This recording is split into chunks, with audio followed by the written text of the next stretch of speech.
This is Cyrus A. Parsa. I'm the CEO and founder of the AI organization. So what they have been doing is manipulating you, not only that, extracting your biometrics. So it's not just the fact that Facebook, through negligence and other factors, has transferred your family information and your facial recognition information. No, Google, through its DeepMind, has been extracting the way your brain is formed, the way your thoughts are formed, and the structure of your brain, and giving it back to Google. And Google is developing a quantum technology based on a digital AI brain. So they want to create a super intelligence or artificial general intelligence. And so do these tycoons. These tycoons want to live forever, but what they want to do is merge artificial intelligence. And they have said that, Elon said it's summoning the demons. So imagine these companies having, just a few of these companies or people having this power over humanity, not just to influence your thoughts, but having this whole network of machines, robotics, with your biometrics, and giving it to an artificial quantum digital brain or general super intelligence that can endanger all the world's citizens. The Pentagon can do nothing about it. The FBI, the CIA, all these governments can do nothing about it because it becomes an artificial super intelligence. So what I've done here is I've researched over 1,000 artificial intelligence robotics, bioengineering, cybernetic companies, and 500 or so were Chinese, over 600 were Western, and I came up with quite a bit of analysis that no one in the world had come up with before, and I sued these people on behalf of humanity because I truly believe that they're endangering everybody.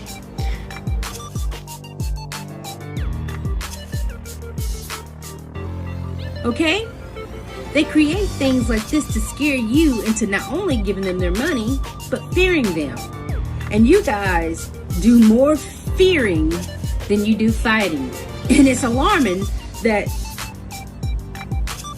you don't think. You don't think. You believe anything that anybody tells you.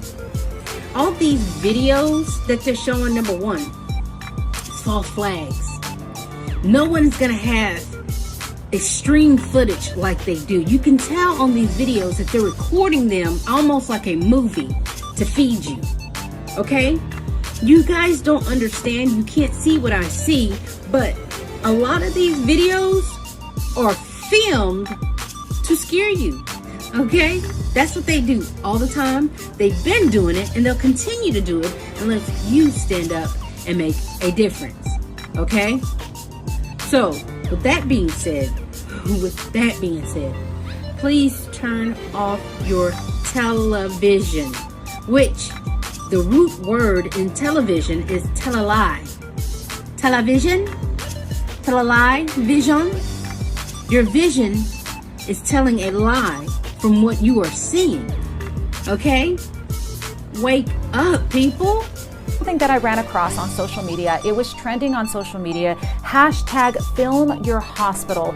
A bunch of people around the nation, upon hearing these reports of the hospitals being overflowed, the emergency room being packed, that they need beds outside and tents outside because there's just this massive flow of patients coming in due to the coronavirus outbreak. Well, these people took it upon themselves to get out into their own community, to go film their own hospitals, to see if what these mainstream media reports were reporting about these hospitals that are completely overloaded was true.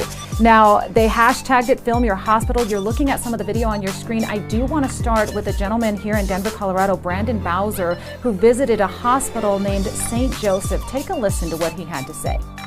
This is St. Joseph's Hospital. The parking lot is empty. I went inside of St. Joseph's and I went in several different waiting rooms, and there was no more than one person in each waiting room that I went into.